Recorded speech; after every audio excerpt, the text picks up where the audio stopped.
Assalamualaikum warahmatullahi wabarakatuh. Berjumpa kembali bersama Mimin di Pawon Misteri Official.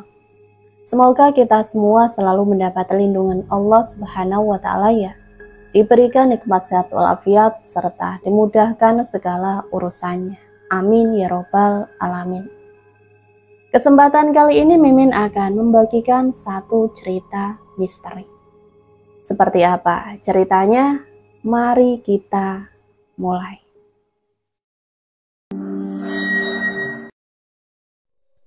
Ini kamu simpan. Ibu menyodorkan sebuah lipatan kain batik. Ini apa? Itu kain jarik, dulu nenek yang memberikannya kepada ibu. Semoga kamu dikaruniai anak banyak. Nanti kalau kamu hamil dan tiba waktu melahirkan, pakaikan jarik ini. Semoga dilancarkan prosesnya. Ucapnya tanpa melihat ke arahku. Namaku Ayu, anak perempuan satu-satunya ibu. Hari ini hari pernikahanku. Hari di mana ibu mencurahkan segala keinginan dan kekhawatirannya. Ibu ingin memiliki cucu, namun aku tahu ibu begitu khawatir jika aku tak bisa mewujudkan keinginannya. Ibu, anak kedua dari 3 bersaudara, dan hanya ibulah yang memiliki keturunan. Kakak dan adik kandungnya, ya, mereka dinyatakan mandul, dan memang kenyataannya mereka tak memiliki keturunan. Nenek pun sama, hanya nenek yang memiliki keturunan, memiliki 3 anak, termasuk ibuku. Saudara kandung nenek, ya, mereka tidak memiliki keturunan, turunan mandul. Begitu para tetangga melabeli keluarga kami. Kejam, ya, aku pun berpikir seperti itu. Mereka kejam, tak berempati. Membicarakan kami seakan ini aib yang menjadikan dosa untuk keluarga kami. Tak ada satupun dari mereka yang mengizinkan anak laki-lakinya untuk mendekatiku, apalagi menikahiku. Lagi-lagi karena label yang mereka buat sendiri untuk keluarga kami, turunan mandul. Kenapa aku bisa menikah? Dengan siapa? Nanti aku ceritakan. Mungkin pernikahanku adalah satu dari ribuan kebaikan Tuhan kepadaku. Karena Tuhan mengirimkan jodoh kepadaku di saat yang tepat. Saat mereka mulai menjulukiku dengan sebutan perawan tua. Ya, di usiaku yang menginjak 28 tahun, aku belum juga menikah. Tapi itu bukan salahku, mereka sebabnya. Semua mundur siapapun yang mencoba mendekatiku. Saat kata mandul, mereka dengar dari para tetangga. Sampai akhirnya Tuhan kirimkan satu laki-laki yang mungkin sudah dia tulikan. Tuli atas cibiran-cibiran tetangga terhadapku. Laki-laki yang cukup tampan, hari ini sah menjadi suamiku. Masih teringat jelas dalam ingatanku, tepatnya 3 bulan yang lalu. Ia dengan begitu gigihnya meyakinkanku untuk menjadi istrinya. Tapi kamu tahu kan, keluargaku itu turunan mandul. Begitu jawabanku setiap kali aku dengar ajakan menikah darinya. Dan kamu sudah jadi perawan tua, sambungnya seakan hafal dengan apa yang akan aku katakan. Aku hanya diam karena memang begitu kenyataannya. Keluargaku turunan mandul dan aku si perawan tua. Setidaknya begitulah yang sering ku dengar tentang aku dan keluargaku. Ayo, bukan salah kamu atau keluargamu jika di keluarga kalian ada yang tidak bisa memiliki keturunan. Jelasnya coba meyakinkan. Aku hanya diam. Sejujurnya aku pun sependapat dengannya. Itu memang bukan salah kami, tapi cibiran-cibiran itulah yang memaksaku untuk mempercayai bahwa ini dosa bagi keluarga kami. Ini aib yang tak mungkin ada seorang pun mau menerima. Dan lagi, kamu bukan perawan tua, usiamu masih 28 tahun dan aku 30 tahun. Bukankah kita serasi? Tuturnya padaku, masih coba meyakinkan. Aku masih saja diam. Sejujurnya aku pun sangat ingin menikah, ingin membina rumah tangga dan memiliki keturunan. Tapi segera aku tepis, tak mungkin bisa. Aku perawan tua dan keluargaku turunan mandul. Mana mungkin ada yang mau menerima aku, benar-benar tulus menerima aku, sekalipun benar bahwa aku ini mandul. Ayo, percayalah, aku akan menerima kamu, sekalipun benar kamu tidak bisa memberiku keturunan. Seakan dia tahu apa yang tengah berkecamuk di dalam pikiranku. Mari kita temui kedua orang tuamu. Aku akan buktikan keseriusanku. Sedikit memaksa, ditariknya tanganku untuk ikut naik ke atas motor. Dan aku hanya bisa nurut, seperti kerbau yang dicucuk hidungnya. Assalamualaikum, ucapnya, menyadarkanku bahwa sekarang kita berdua sudah sampai di depan rumahku. Dek, jantung berdetak begitu cepat. Entah perasaan apa ini, gugup dan serasa asing bagiku, rasa yang aneh. Assalamualaikum, diulangnya salam yang tak kunjung ada yang menyaut. Waalaikumsalam, terdengar suara ibu dari dalam rumah, dan pintu pun terbuka. Bersama dengan munculnya sosok wanita tua yang masih terlihat begitu cantiknya. Menurutku, ibu masih cantik di usianya yang sudah lebih dari 50 tahun. Ayo, Nak Wisnu, sudah pulang. Ayo masuk. Bapak juga ada di dalam. Wisnu, laki-laki tampan yang sekarang sah menjadi suamiku. Laki-laki yang lebih dari 2 tahun menjadi teman kerjaku. Ya, kami bertemu dan berkenalan di pabrik tempat kami bekerja. Hampir setiap hari kami selalu pergi dan pulang bersama. Wisnu benar-benar menepati ucapannya di hari itu, menemui kedua orang tuaku untuk menyatakan keseriusannya melamarku. Tentu saja kedua orang tuaku sangat bahagia. Mereka percaya Wisnu adalah pria yang baik. Namun keputusan mereka kembalikan lagi kepadaku. Aku yang menjalani, begitu kata bapak dan ibu. Dan aku tak ada pilihan lain selain menerima. Bukankah ini suatu kebaikan Tuhan kepadaku? Sebulan berlalu, namun harum bunga melati khas pengantin baru belum juga memudar. Semerbak bermekaran di hati kami berdua, aku dan Mas Wisnu. Bangun setiap waktu subuh, mandi dan sholat. Sementara Mas Wisnu pergi ke masjid, menyiapkan kopi dan sarapan menjadi kebiasaan baruku. Mengontrak menjadi pilihan kami. Walau sebenarnya ibu dan bapak lebih menginginkan kami tinggal di rumah mereka. Hitung-hitung belajar mandiri, Bu, Pak. Begitu kata Mas Wisnu saat memutuskan untuk kami mengontrak. Jangan lupa sering-sering tengokin bapak sama ibu ya, Nak. Begitu pesan ibu. Tak lupa ibu mengingatkan untuk aku membawa pemberiannya tempo hari. Selembar kain jarik, pemberian dari nenek sewaktu ibu menikah dengan bapak. Tak terasa hampir 3 minggu kami menghuni kontrakan ini. Rumah sederhana dengan 2 kamar tidur dan ruang TV yang menyatu dengan ruang tamu. Dapur dan kamar mandi beserta toilet yang kecil namun layak dan bersih. Assalamualaikum, terdengar suara Mas Wisnu yang baru pulang dari masjid. Waalaikumsalam. Mau ngopi dulu atau langsung sarapan, Mas? Tawarku sesaat setelah Mas Wisnu menyerahkan sajadah dan pecinya untuk aku simpan. Ngopi aja dulu, hari ini Mas berangkat siang.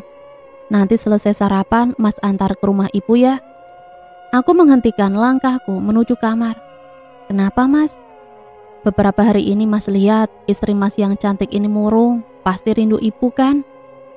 Aku tak mampu menutupi kegiranganku ketika motor kami memasuki pekarangan rumah ibu. Sampai tanpa sadar, aku turun begitu saja saat motor belum berhenti sempurna. Assalamualaikum, ucap Mas Wisnu sembari mengulurkan tangan ke ibu, dan aku pun mengikuti yang dilakukan suamiku. Waalaikumsalam. Anak kesayangan ibu ini sangat rindu sepertinya, Bu, sama ibu. Sejak pindah baru hari ini kami bisa mengunjungi ibu. Bukan karena Mas Wisnu tidak mau mengantar, hanya saja waktu kami habis untuk berbenah tempat tinggal kami yang baru. Kontrakan yang kami huni sekarang, rumah yang menurut Pak RT sudah lama tidak dihuni. Pak RT lah yang dipercaya untuk sesekali mengecek kondisinya, dan juga menjadi perantara kami dengan pemilik rumah. Dan itu membuat kami harus ekstra untuk membersihkan dan menata agar layak dan nyaman kita tinggali. Ya sudah, ayo kita masuk. Belum sampai di teras, langkah kami terhenti oleh panggilan seorang tetangga. Ayo, baru kelihatan. Masih anget ya pengantin baru. Setengah mencibir, Bu Lasmi menyapaku. Tanpa permisi, begitu saja ia masuk ke dalam pekarangan rumah ibu. Belum juga kami menjawab. Bagaimana? Udah isi belum? Udah sebulan menikah loh. Ponakanku sebulan langsung isi. Ceritanya tanpa kami bertanya. Belum bu, jawabku. Karena memang benar beberapa hari yang lalu aku baru selesai haid. Duh, bahaya kalau gitu. Jangan-jangan kamu mandul. Ucapnya tanpa memikirkan perasaan kami yang mendengar. Bahkan tak mempedulikan ekspresi wajah ibu yang merah padam. Marah. Aku tak tahu saat ini ibu sedang marah atau apa. Doakan saja ya bu, semoga masa-masa bulan madu ini segera diberi hasil, ucap Mas Wisnu. Alah, emang dasarnya turunan mandul. Kamu aja bodoh, mau sama perawan tua, mandul pula. Ocehnya, begitu menyayat hati ini. Kulihat ibu yang tak lagi mampu menahan tangisnya. Ayo kita masuk bu, permisi Bu Lasmi. Aku menggendong lengan keriputnya untuk memasuki rumah. Mandul atau tidak, kami belum tahu bu. Dokter saja mengvonis bisa salah, bela suamiku. Mandul ya mandul saja, kasihan kamu. Belum juga puas Bu Lasmi mencaci aku dan keluargaku. Jika itu kehendak Tuhan, masih banyak anak yatim bu, tidak harus lahir dari rahim sendiri. Pembelaan Mas Wisnu yang bisa ku dengar jelas dari ruang tamu. Sejuk lega betapa aku menyadari Mas Wisnu sepenuhnya menerima aku. Permisi bu, saya masuk dulu. Pamitnya meninggalkan Bu Lasmi yang sepertinya masih punya 1000 argumen. Dan kini aku, ibu dan Mas Wisnu hanya saling diam. Ruang tamu begitu terasa sunyi. Ibu ke dalam dulu. Tanpa menoleh ibu memasuki kamarnya. Mas Wisnu mendekat, merangkul dan mengecup pucuk kepalaku. Runtuh pertahananku. Aku menangis di pelukan Mas Wisnu. Mas Wisnu pamit untuk berangkat kerja. Ibu bahkan sampai sekarang belum keluar kamar. Dan aku pun mulai khawatir padanya.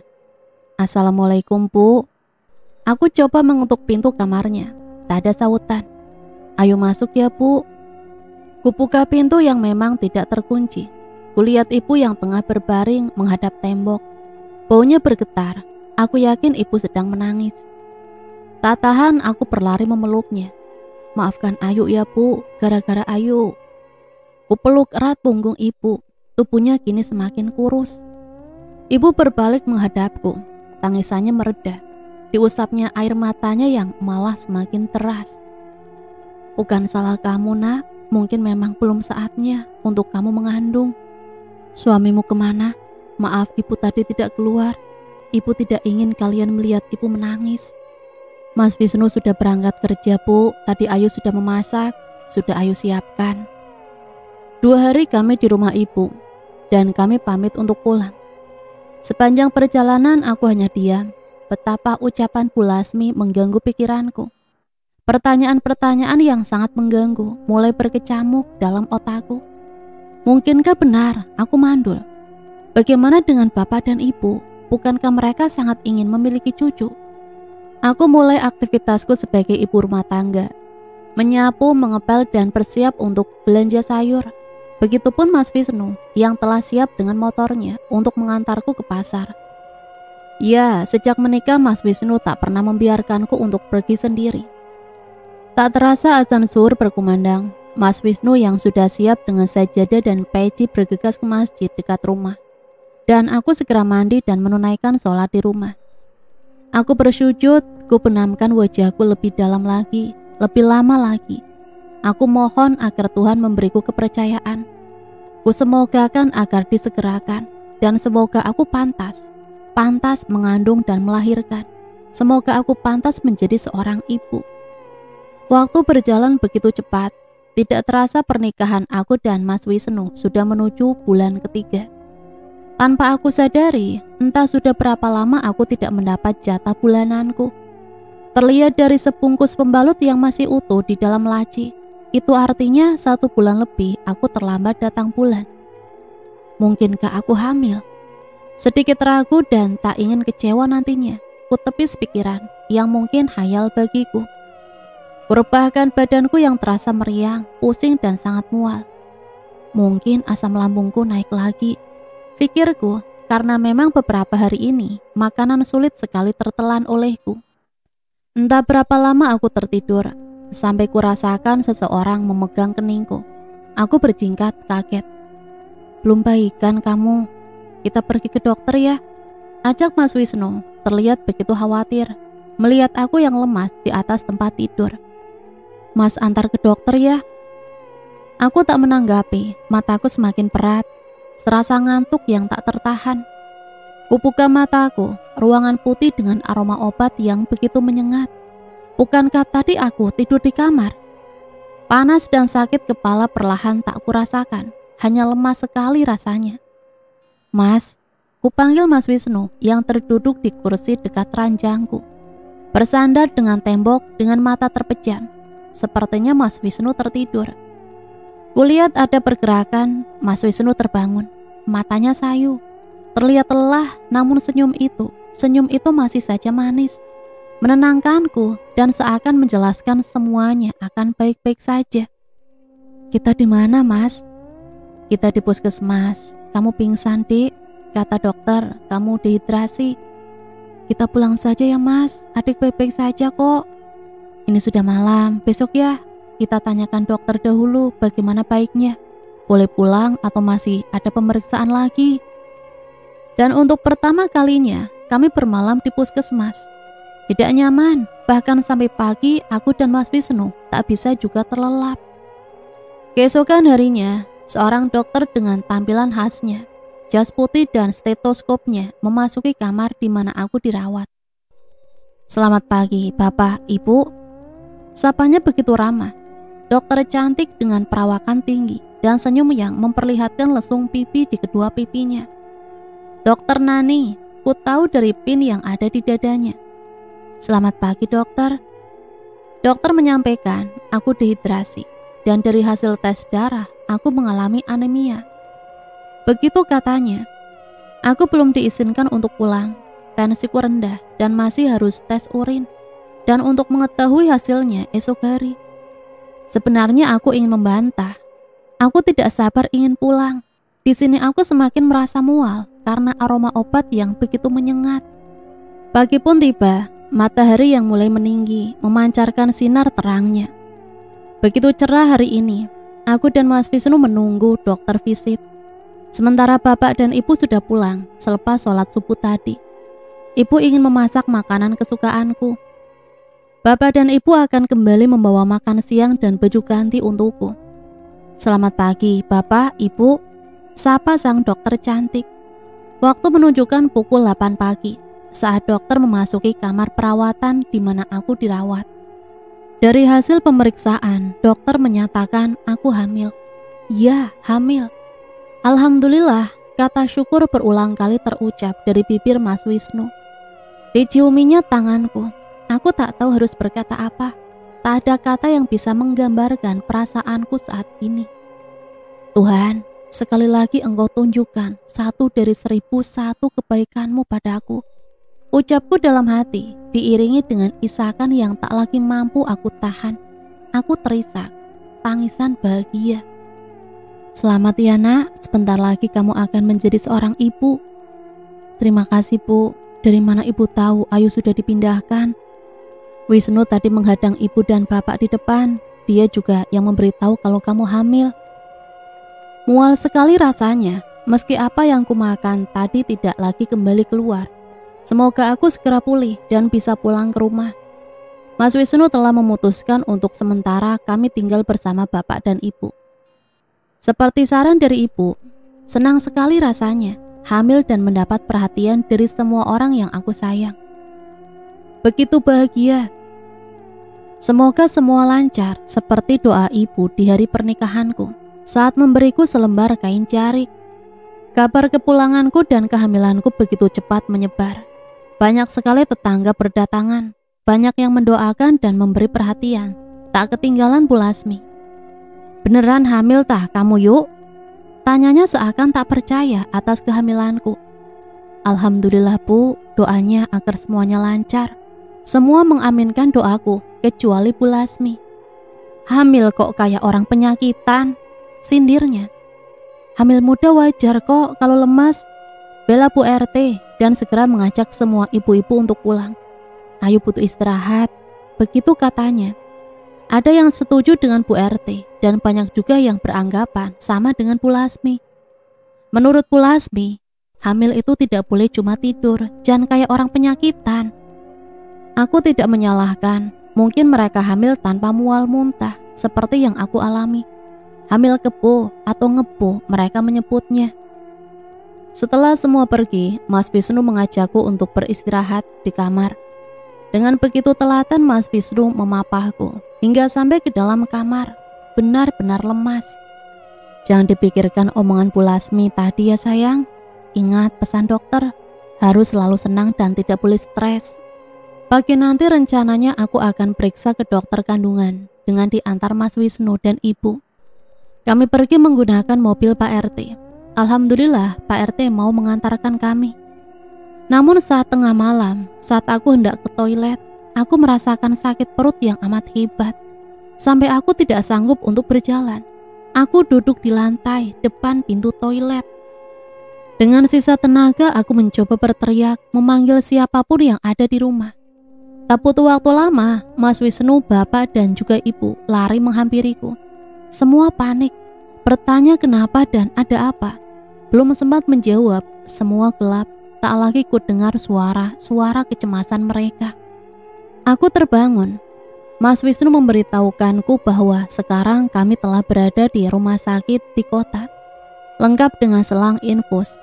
Aku harus diopnam lagi karena pendarahan ringan. Siang ini dokter menjadwalkan untuk dilakukan USG. Dalam hati aku terus berdoa agar semua baik-baik saja. Mas Wisnu tak pernah bergeser walau sebentar dari sisiku. Menggenggam tanganku erat, mencoba meyakinkan bahwa semua akan baik-baik saja. Seorang dokter laki-laki yang sepertinya seusia Bapak mulai melakukan tugasnya, USG. Hasilnya tidak begitu jelas, detak jantung janinku tidak terdeteksi. Dan dokter menyarankan untuk dilakukan USG transvagina yang langsung disetujui Mas Wisnu. Apapun asal yang terbaik, begitu kata suamiku. Bagaimana dok? Alhamdulillah Pak, detak jantung terdeteksi, namun sangat lemah. Sedikit melegakan, Tuhan masih memberiku harapan. Semoga semua baik-baik saja. Aku patuhi segala anjuran dokter. 8 minggu usia kehamilanku, janin tumbuh sesuai usia kehamilan. Hasil tes darah cukup baik, tidak ditemukan adanya virus dan juga komplikasi. Hanya aku mengalami anemia berat. 4 hari berada di rumah sakit, aku diperbolehkan pulang. Istirahat total, begitu pesan dokter. Aku tidak boleh melakukan aktivitas sampai pendarahanku benar-benar berhenti. Tak lupa dokter mengingatkan, 2 minggu lagi kembali untuk kontrol. Hari ini aku meninggalkan rumah sakit, dijemput Pak RT dan juga Bapak dan Ibu. Sampai di jalan depan rumah, kami melihat segerombolan ibu-ibu tetangga berkumpul di pekarangan rumah kami. Assalamualaikum. Ibulah yang pertama kali keluar mobil. Semua tetangga menjawab salam ibu secara bersamaan. Bagaimana keadaan Ayu, Bu? Bu RT memulai menanyakan kabarku. Alhamdulillah Bu RT, jawab ibu, menahan pintu mobil agar aku mudah untuk keluar. Disusul Mas Wisnu yang langsung memapahku untuk masuk ke dalam. Permisi ibu-ibu, ucap Mas Wisnu sopan. Kulihat ada juga Bu Lasmi. Semoga tidak berucap sembarangan, batinku. Karena jujur, untuk saat ini aku tidak akan sanggup mendengar perkataan yang menyakiti hati. Aku tersenyum saat melewati para tetangga yang berada di pekarangan rumahku. Senyum, hanya itu yang ku sanggup. Rasa nyeri di bagian perut bawahku dan rasa lemas membuatku tak berselera untuk berbicara. Bukan sombong, tapi entahlah, aku benar-benar malas untuk berbicara. Saat kami melewati Bu Lasmi, dugaanku salah. Bu Lasmi masih sama seperti biasanya, hadir dengan ucapan-ucapan yang begitu menusuk hati. Kamu ini hamil atau penyakitan sih Ayu? Hamil kok, rumah sakit lagi, rumah sakit lagi. Ucapnya tanpa sedikit pun coba untuk berempati. Ingin rasanya aku menjawab ucapannya, bahwa kondisiku sekarang bukanlah keinginanku. Siapa yang tidak ingin hamil sehat dan lancar hingga tiba waktu melahirkan? Aku pun ingin. Kulihat Mas Wisnu mengepalkan tangannya. Aku tahu saat ini suamiku benar-benar marah. Hamil adalah keinginan setiap wanita yang telah menikah, Bu. Apapun keluhannya, bukankah setiap ibu hamil itu berbeda-beda? Dan saya rasa tidak ada satupun ibu hamil yang menginginkan kondisi seperti istri saya. Jelas Mas Wisnu dengan suara yang sedikit lebih keras dari biasanya. Dasarnya aja, ayo manja, cibir Bu Lasmi. Tidak masalah, sebagai suami saya siap dengan kemanjaan istri saya. Jawab Mas Wisnu. Betapa beruntungnya aku, terima kasih Tuhan. Malam ini aku bermimpi sangat indah. Seorang bayi laki-laki dalam gendonganku. Namun seseorang berbaju putih yang tak begitu jelas wajahnya datang mendekat, lalu mengambil dan membawanya. Aku berteriak, memanggil dan memintanya untuk jangan membawa bayi yang ada dalam gendonganku. Orang itu tak mempedulikanku, yang terus saja berteriak, sampai sebuah tangan mengguncang tubuhku dengan keras. Mas Wisnu membangunkanku. Kenapa sayang? Istighfar. Tidak apa-apa, adik cuma mimpi buruk. Minum dulu. Mas, adik takut mas. Tenang, adik cuma mimpi. Sudah ya, ada mas. Coba adik cerita pelan-pelan. Dengan terbata aku ceritakan mimpiku. Adanya sosok bayi laki-laki yang tampan bermain di pangkuanku. Hingga datang sosok berbaju putih yang tak begitu nampak jelas wajahnya, mengambil dan membawa pergi bayi itu. Tenang, itu cuma mimpi. Mimpi itu bunga tidur. Tapi mas, sudah kita berdoa saja. Semoga calon bayi kita sehat. Hampir 2 minggu, aku menjalani istirahat sesuai anjuran dokter. Pendarahanku belum juga berhenti. Tidak sederas haid di hari pertama memang. Tapi kata dokter, ini berbahaya. Tinggal beberapa hari jadwalku untuk kontrol. Semoga hasilnya baik. Hari ini Mas Wisnu berangkat pagi. Tinggallah aku di rumah bersama ibu. Seperti biasa, bapak pergi untuk menjaga bebek-bebeknya. Perutku terasa sakit lagi, mula sekali rasanya. Dan pinggangku panas dan pegal. Rasanya ingin sekali bergeser posisi. Ku coba bangun dengan bertumpu pada kasur. Tanganku menyentuh sesuatu yang basah. Apa ini? Dengan perasaan yang takut-takut, ku beranikan diri melihat apa yang tersentuh tanganku. Darah, iya ini darah. Betapa paniknya aku. Aku berteriak memanggil ibu. Kenapa nak? Astagfirullah, ayo, kenapa ini nak? Ayo nggak tahu bu. Ibu telepon Wisnu sekarang. Tak berapa lama terdengar suara motor Mas Wisnu memasuki pekarangan rumah. Aku masih saja terisak saat Mas Wisnu masuk ke dalam kamar. Aku tak berani bergerak sedikit pun. Aku takut jika aku bergerak, darah semakin deras keluar. Aku tahu ini tidak baik. Aku khawatir akan calon bayi kami.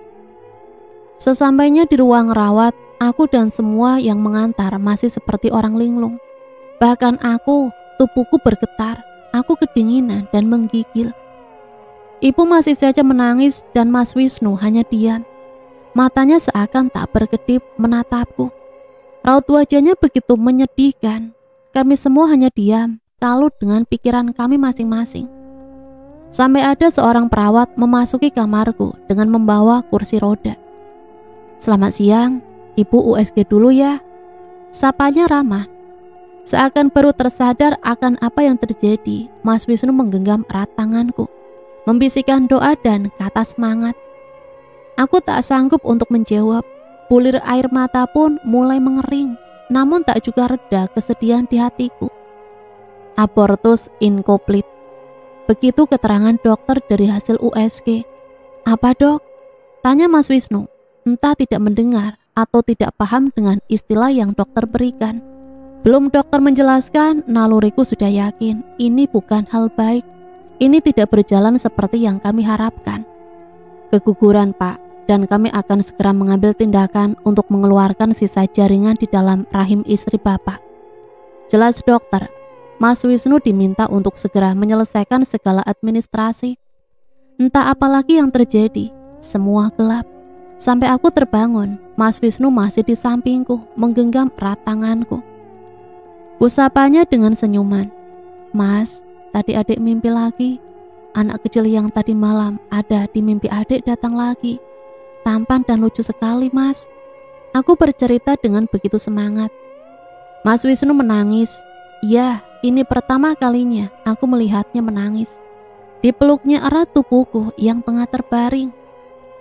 Ikhlas dan kuat ya, Dek, ucapnya. Aku tak mengerti apa yang Mas Wisnu maksud. Aku benar-benar tidak mengerti. Hingga sebuah ingatan menghantamku. Aku keguguran. Aku menangis. Kudorong sekuat tenaga tubuhnya. Tubuh Mas Wisnu yang kini tengah memelukku. Semua jahat itu yang aku pikirkan. Ini tidak adil untukku. Bukankah aku sudah mematuhi semua anjuran dokter? Bukankah aku sudah menjaga kandunganku dengan baik? Kenapa kau ambil?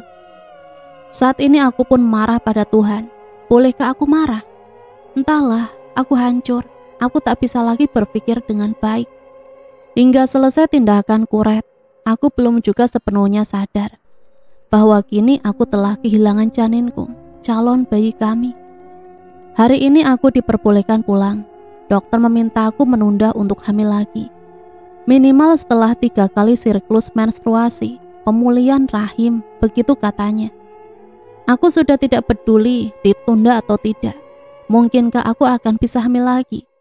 Bisakah aku mempunyai keturunan? Atau benar kata Bu Lasmi dan tetangga yang lain, aku tidak akan bisa punya anak karena aku anak dari keluarga turunan mandul. Ibu, aku tidak melihat ibu setelah aku dinyatakan keguguran. Mungkin ibu marah dan benci padaku. Aku tak becus menjaga calon cucunya. Aku tahu ibu pasti sangat kecewa karena keinginan terbesarnya adalah agar aku bisa memiliki keturunan dan memberikannya cucu. Itulah doanya di hari pernikahanku dulu. Aku belum sanggup berbicara pada siapapun. Saat kepulanganku, seperti biasa, banyak tetangga yang membesuk. Aku tak peduli. Aku pergi ke kamar dan menguncinya. Hingga waktu malam tiba, aku tak juga ingin keluar. Menyendiri, itu yang aku butuhkan saat ini. Tak ada yang membujukku untuk keluar. Mas Wisnu atau bahkan kedua orang tuaku. Mungkin mereka sudah benci padaku. Sampai akhirnya seseorang mengetuk pintu kamarku. Buka pintunya sayang, biarkan Mas masuk. Bujuknya, sepertinya Mas Wisnu masih peduli padaku. Atau hanya kasihan. Aku tidak mau dikasihani. Aku tidak pantas. Karena memang ini kesalahanku. Ya, aku terlalu memikirkan perkataan kejam Bu Lasmi. Aku stres. Aku yang membuat aku dan Mas Wisnu kehilangan calon bayi kami. Aku yang salah, aku. Aku berteriak seperti orang kesetanan. Tenang sayang. Suara ketukan itu menjadi gedoran. Aku tahu seseorang yang di luar sana tengah mencoba membuka paksa pintu. Pintu itu terbuka, Mas Wisnu mendobraknya. Ia berlari memelukku. Tenang sayang, tenang. Mas Wisnu memelukku begitu erat hingga aku tak mampu melepaskan pelukannya. Kurasakan sesuatu yang basah mengenai rambutku. Mas Wisnu menangis. Sekali lagi aku menjadi sebab kesedihannya. Maafkan aku, Mas. Batinku, aku tak mampu mengatakannya langsung. Aku benci diriku sendiri. Mengapa aku harus menjadi sebab kesedihannya? Hari ini perasaanku sudah jauh lebih baik. Sedikit lega karena Mas Wisnu tak berubah. Masih saja dengan perlakuan yang hangat padaku. Ibu sama bapak kemana, Mas? Tanyaku penasaran, karena sampai detik ini aku bahkan tidak mendengar suara keduanya. Ada istirahat aja dulu ya, pintanya. Aku tahu ada yang tidak beres. Mas Wisnu menyembunyikan sesuatu dariku. Ibu dan bapak mana, Mas? Tanyaku lagi. Aku mulai tidak sabar, karena Mas Wisnu tak juga mau menjawab. Aku mulai menangis. Perasaan tidak enak menghampiri. Ibu ada di rumah sakit dan bapak menjaganya di sana. Deg, serasa ada sesuatu yang sangat berat menghantam dada ini. Sesak sekali rasanya. Apalagi Tuhan? Tanyaku dalam hati. Belum juga hilang rasa sedihku. Kau tambahkan lagi. Aku diam mematung. Bahkan untuk menangis pun aku tak sanggup lagi. Antar aku bertemu ibu, Mas. Pintaku sedikit memaksa. aku terus saja merengek seperti anak kecil. Kamu masih harus istirahat, Dek. Aku semakin memaksanya. Aku tidak peduli dengan kondisiku. Aku ingin bertemu ibu, hanya itu. Aku belum akan tenang jika belum bertemu dengan ibu. Bagaimana aku bisa istirahat jika pikiranku tidak karuan? Aku gemetar. Ini pertama kalinya aku melihat ibu masuk rumah sakit. Ibu wanita kuat yang hampir tidak pernah mengeluh, apalagi jatuh sakit, dan sekarang harus terbaring lemah dalam perawatan. Apakah semua ini salahku? Bagaimana kata dokter, Bu? Tanya Mas Wisnu memecah keheningan di antara kami. Alhamdulillah nak, semakin baik. Besok ibu sudah boleh pulang. Aku tak ingin beranjak dari sisinya. Tak aku pedulikan kondisiku yang belum sepenuhnya pulih. Ibu terus saja meyakinkanku bahwa ini bukan salahku. Penyakit tua, begitu katanya. Hingga waktu siang, seorang petugas mengantarkan jatah makan untuk ibu. Bubur putih, hanya itu, tanpa sayur dan tanpa tempe ataupun tahu, apalagi daging. Tiba-tiba terdengar ribut-ribut di luar kamar perawatan ibu. Suara yang khas yang sangat kami hafal. Siapa pemiliknya? Bu Lasmi. Itu suara Bu Lasmi yang selalu berisik dan tidak mengenal tempat. Tak lama muncullah segerombolan ibu-ibu di dalam kamar tempat ibu dirawat. Bu Lasmi, Bu RT, dan para tetangga yang lainnya datang membesuk ibu. Assalamualaikum. Waalaikumsalam. Ibu menjawab lalu mempersilahkan semua yang hadir. Ibu memang selalu ramah dalam kondisi apapun. Tak pernah mencari masalah dengan siapapun. Tetap diam saat seseorang coba menjatuhkan atau bahkan mempermalukannya. Begitulah ibu. Bagaimana keadaannya, Bu? Tanya Bu RT. Alhamdulillah sudah baikan, Bu RT. Sepertinya besok dokter sudah memperbolehkan pulang. Ini semua gara-gara Ayu. Kamu sih ngasih harapan palsu sama ibumu. Celetuk Bu Lasmi. Seperti biasa, aku tak bisa menjawab apa yang diucapkan Bu Lasmi padaku. Jangan sembarangan ngomong, Bu. Terima kasih sudah menyempatkan membesuk saya di sini. Tapi jika kedatangan ibu hanya ingin melukai hati saya dan Ayu, saya mohon maaf. Sebaiknya Bu Lasmi pergi dari sini. Ucap ibu membuat kami semua yang berada di dalam ruangan terpengong. Ibu membalikkan badannya menghadap tembok. Masih sakit, sombong. Ucapnya lagi, membuat suasana dalam ruangan ini menjadi semakin tidak enak. Cukup Bu Lasmi, sebaiknya kita semua pergi. Biarkan ibunya Ayu beristirahat. Jangan sampai kita mengganggu yang lainnya juga. Ini rumah sakit Bu Lasmi, tidak pantas seperti itu. Ucap Bu RT terpancing juga emosi beliau. Setelah mengucapkan doa agar ibu segera pulih, semua rombongan pulang. Hanya Bu Lasmi yang pergi tanpa pamit. Sorenya kami memutuskan untuk pulang ke rumah. Sampai di pekarangan, terlihat seseorang yang mondar-mandir di depan teras rumah kami. Siapa itu, Mas? Gak tahu deh, ayo kita turun.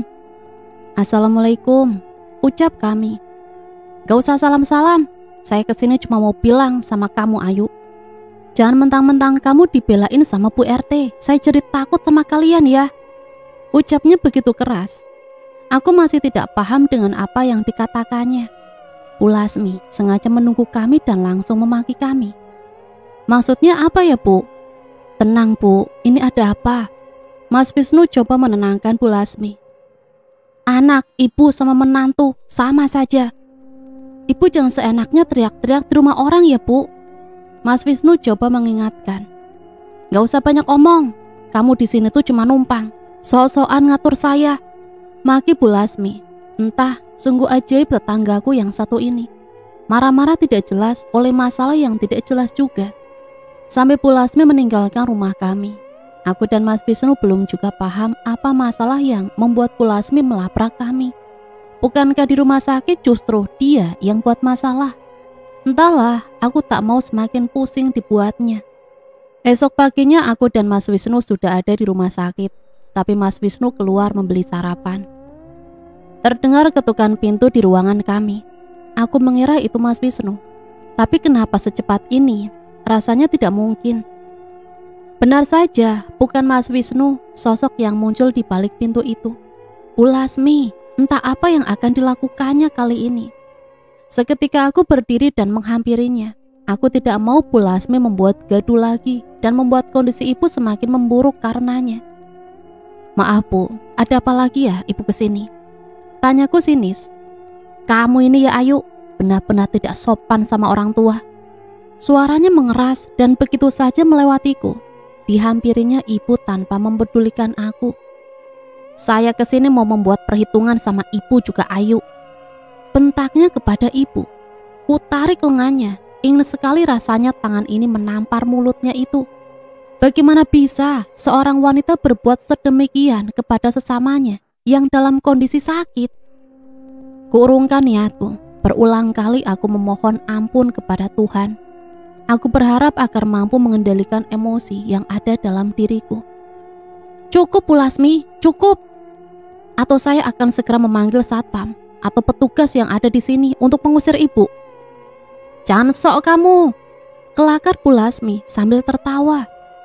Lihat saja setelah kalian pulang ke rumah, apa yang bakal saya lakukan. Saya tidak terima dipermalukan, sampai Bu RT ikut menyalahkan saya. Aku masih diam, belum juga mampu mencerna apa maksud dari ucapan Bu Lasmi. Sampai Bu Lasmi pergi meninggalkan ruangan, aku masih diam, tak mengerti apa yang baru saja terjadi. Sorenya aku dan Mas Wisnu pamit. Kalau butuh sesuatu langsung telepon Wisnu ya Pak. Setelah sampai di rumah, aku menceritakan semua kejadian siang tadi. Bagaimana Bu Lasmi datang dan mengancam ibu. Mas Wisnu hanya mampu geleng-geleng kepala. Terlelap aku di dalam dekapan Mas Wisnu hingga pagi menjelang. Mas Wisnu beranjak menjawab panggilan pada ponselnya. Seketika raut wajahnya berubah, kepanikan sungguh terlukis jelas di sana. Kenapa Mas? Kita harus segera ke rumah sakit dek, ibu kritis. Hari ini semuanya terasa seperti mimpi. Aku dan Mas Wisnu pergi ke rumah sakit di mana ibu dirawat. Bapak menyambut kami dengan mata yang merah dan berair. Aku belum percaya kabar yang aku dapat dalam perjalanan menuju ke sini. Di mana ibu Pak? Yang sabar Ayu, ikhlaskan ya nak, ujar Bapak. Itu bukan jawaban bagiku. Aku hanya ingin tahu sekarang ibu ada di mana dan dalam kondisi baik-baik saja. Aku ingin memastikan bahwa kabar itu salah. Pasti itu salah karena ibu akan pulang bersamaku dengan kondisi yang telah sehat. Di mana ibu Pak? Suaraku meninggi. Tak bisa aku tahan kesedihan yang menghantam begitu hebatnya. Sabar sayang, yang kuat. Aku memberontak, berjalan menuju ibu yang tetap saja diam.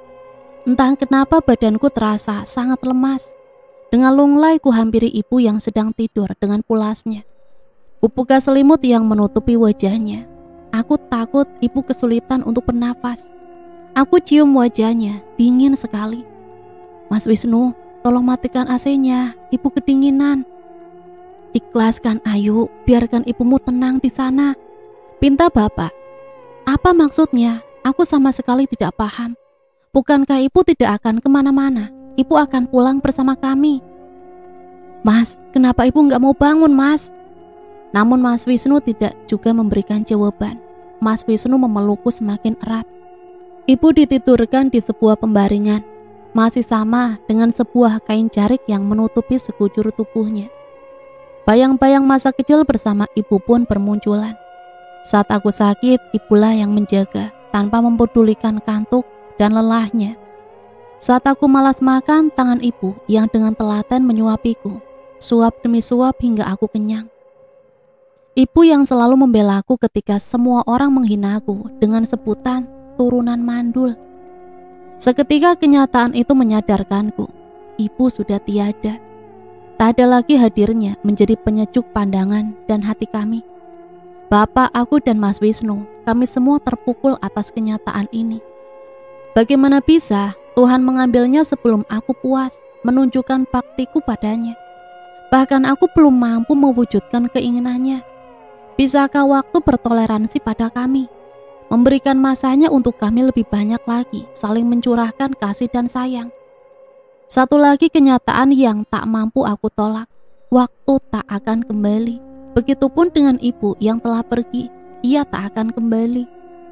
Entah berapa kali aku jatuh pingsan, aku terus saja berharap ini hanya mimpi.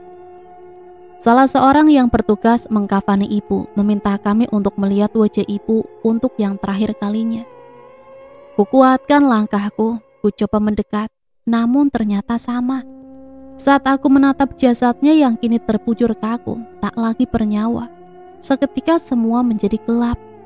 Hingga tiba waktu untuk mengantarkan ibu ke tempat peristirahatannya yang terakhir, aku belum juga mampu menerima kenyataan ini. Aku tidak peduli dengan semua yang ada di sini. Mereka terus saja memintaku untuk sabar dan ikhlas. Namun pikiranku tak mampu mencerna nasihat dari mereka. Keranda digotong meninggalkan pekarangan rumah kami. Aku tahu, aku sadar, ibu tak akan pernah kembali ke rumah ini lagi. Aku kembali menangis. Tak bisa lagi kuelakkan kenyataan yang menyakitkan ini.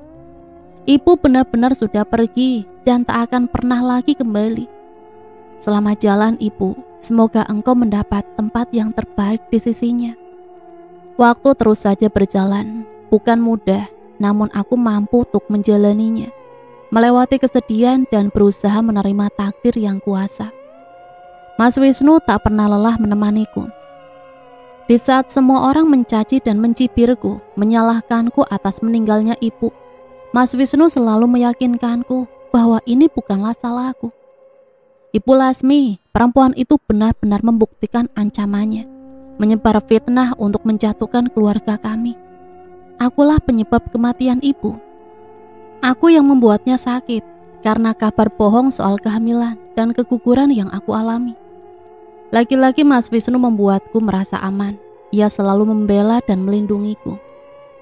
Demi menjaga dan menemaniku dalam kesedihan, Mas Wisnu meninggalkan pekerjaannya. Dengan mantap Mas Wisnu memulai usaha di rumah. Telur asin, bagaimana Mas Wisnu merintis usaha ini dari nol. Telur bebek dari ternak bebek bapak, Mas Wisnu olah hingga menjadi telur asin. Dari berjualan berkeliling menggunakan motor, menitipkannya di warung-warung, hingga menjualnya secara online. Dalam hitungan bulan usaha telur asin keluarga kami berkembang pesat. Hingga kami harus mendatangkan telur dari beberapa peternak bebek di kota kami. Seiring dengan kesibukan, perlahan aku melupakan kesedihanku tentang keinginan untuk hamil dan kepergian ibu.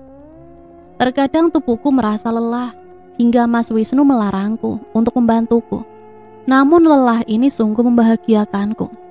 Tak aku rasakan badan yang mulai meriang dan perut yang terasa tidak enak. Entah keyakinan dari mana, sepulang mengantar telur asin, Mas Wisnu menyodorkan padaku sebuah alat tes pack kehamilan. Aku ragu. Masa iya sih mas, aku hamil? Kayaknya cuma masuk angin deh. Nanti kalau negatif, bagaimana mas? Ya nggak apa-apa dek, berarti belum jadi rezeki kita. Aku keluar menuju kamar. Mas Wisnu menunggu dengan raut penuh ketegangan. Bagaimana dek? Aku menggeleng, bingung bagaimana aku memberikan kabar bahagia ini. Aku terlalu bahagia, aku tak mampu berbicara. Aku menangis. Mas Wisnu memelukku. Gak apa-apa dek, mungkin belum waktunya, sabar. Perlahan aku melepas pelukannya. Ku tatap wajah suamiku dengan gemetar. Kutunjukkan alat tes pack kehamilan dengan 2 garis merah. Mas Wisnu tak berbicara apapun, ia menangis dan memelukku. Diciuminya pucuk kepalaku berkali-kali. Aku menjalani kehamilanku dengan penuh sukacita. Mas Wisnu selalu membuatku nyaman, memanjakanku dan menjagaku. Hari berlalu begitu cepat, hingga tidak terasa aku memasuki masa akhir kehamilan. Kubuka lemari, selembar jarik pemberian ibu di hari pernikahanku dulu. Awalnya aku sama sekali tidak menyangka akan mendapatkan kesempatan untuk mengenakannya. Tinggal menunggu hitungan hari, aku akan mengenakannya. Semoga semuanya berjalan dengan lancar. Tengah malam aku merasakan mulas. Awalnya ku abaikan, ku coba untuk memejamkan mata lagi. Namun aku rasakan semakin waktu berlalu, semakin sakit tak tertahankan. Kugoyangkan tubuh Mas Wisnu yang tengah terlelap di sampingku. Mas, sakit sekali mas. Apa sudah waktunya dek? Perkiraan masih 10 hari lagi, Mas. Tapi sekarang perutku mulas sekali. Mas Wisnu bergegas menyiapkan segala keperluan untuk aku melahirkan. Semua tertata dalam sebuah tas, baju dan segala keperluan bayi, dan tak tertinggal selembar jarik pemberian dari ibu. Kami sampai di puskesmas pukul 3 dini hari. Aku langsung dibawa ke ruang bersalin. Kurasakan sesuatu yang basah di kakiku, air dan darah. Mas Wisnu panik dan langsung memanggil bidan. Kuikuti semua arahan ibu bidan. Tak butuh lama, lahirlah putri pertama kami, sangat cantik, sehat dan sempurna. Kuserahkan selembar jarit yang sedari tadi menemaniku. Ini Bu, bedong bayi saya dengan ini. Ibu bidan hanya tersenyum menuruti permintaanku. Terima kasih sayang, ucap Mas Wisnu. Ditimangnya bayi mungil yang baru saja dia azani. Sama-sama Mas. Terima kasih Ibu, semoga engkau melihat dan ikut merasakan kebahagiaan kami di sini. Batinku. Selamat ya Ayu, ucap Bapak dengan binar wajah penuh kebahagiaan. Terima kasih Pak. Sama-sama Nak, semoga menjadi penyejuk hati kamu dan Wisnu. Doa Bapak begitu tulus, aku dan Mas Wisnu mengamini. Kami semua larut dalam kebahagiaan. Tiada yang mustahil, walau aku terlahir dalam keluarga turunan mandul.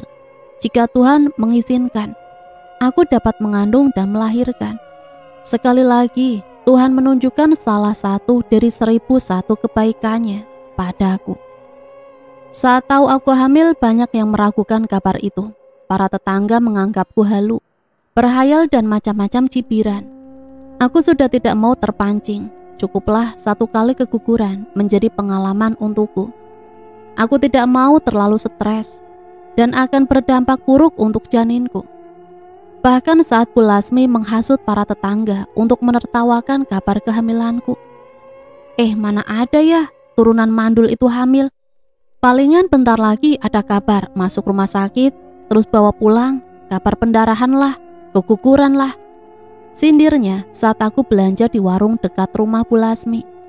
Hampir semua yang berada di warung tertawa. Jika Mas Wisnu mendengar, mungkin dia pun akan marah. Kabar kehamilan dan keguguran saya itu bukan kabar bohong, Bu. Bersyukurlah anak ibu tidak mengalami yang seperti saya alami. Ucapku, semua terpengong. Kalau anakku, sekarang dia benar-benar hamil, sudah 2 bulan. Kalau kamu memang sudah terlambat haid, ucap Bu Lasmi sinis.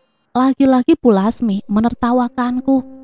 Alhamdulillah Bu, dari USG kandungan saya masuk 7 minggu. Anakku sih gak perlu dites-tes segala, gak perlu USG juga. Telah datang bulan, ya berarti hamil. Karena di keluarga kita tidak ada turunan mandul, ucapnya penuh kesombongan. Iya ya Bu Lasmi, zaman dulu gak perlu tes apalagi USG. Telat haid ya berarti hamil. Sekarang yang katanya canggih malah gak tepat perkiraannya. Nyatanya Ayu katanya hamil. Sudah USG tiba-tiba keguguran dan gak jadi hamil, ucap salah seorang ibu-ibu di warung. Lagi semua tertawa. Aku tidak peduli. Sambil tersenyum aku berlalu meninggalkan warung.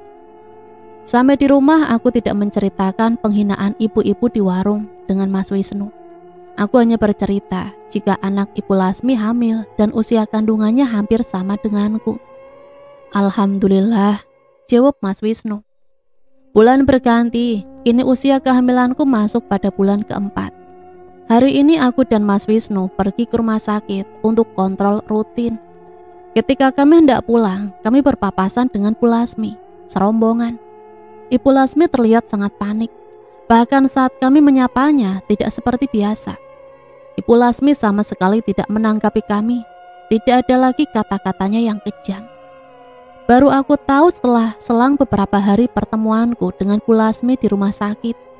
Ibu warung tetangga Bu Lasmi memberitahuku. Ayu, kamu tahu anaknya Bu Lasmi yang katanya hamil? Iya Bu, Dina kan? Jawabku, karena hanya Dina anak satu-satunya Bu Lasmi. Ibu Lasmi janda 1 orang anak dan tak pernah menikah lagi setelah ditinggal meninggal suaminya. Iya, siapa lagi? Anaknya kan cuma si Dina.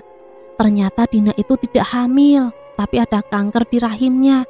Sekarang lagi di rumah sakit, diangkat rahimnya. Dek, aku tidak mampu berkata apa-apa lagi. Hari ini seperti biasa, saat Mas Wisnu pergi mengantar telur asin ke warung-warung. Aku hanya duduk dengan segelas susu dan cemilan. Bahagia sekali menikmati masa santaiku. Bersantai dengan ditemani kudapan kini menjadi rutinitas dan hobiku. Tidak seperti kehamilanku yang pertama. Memasuki bulan ketiga, nafsu makanku kian bertambah. Assalamualaikum. Terdengar seseorang dari luar. Waalaikumsalam. Setelah aku membuka pintu, ternyata seseorang yang sama sekali tidak aku duga akan bertamu ke rumahku. Seseorang yang biasa hanya menyapaku di jalan. Ulasmi. Seketika memelukku, aku ingin berontak, namun urung kulakukan. Berkali-kali kata maaf terucap dari mulutnya. Maafkan saya, Ayu. Kenapa, Bu Lasmi? Ada apa? Dina, Ayu. Dina, anakku tak akan pernah bisa punya anak. Tangisannya semakin menjadi.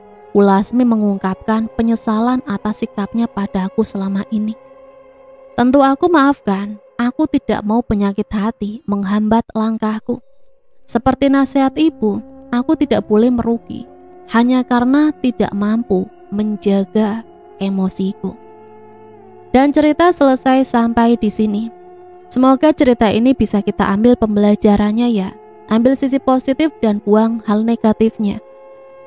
Sampai di sini saya pamit undur diri. Mohon maaf apabila banyak salah kata. Sampai berjumpa kembali di cerita-cerita selanjutnya. Matur nuwun. Wassalamualaikum warahmatullahi wabarakatuh.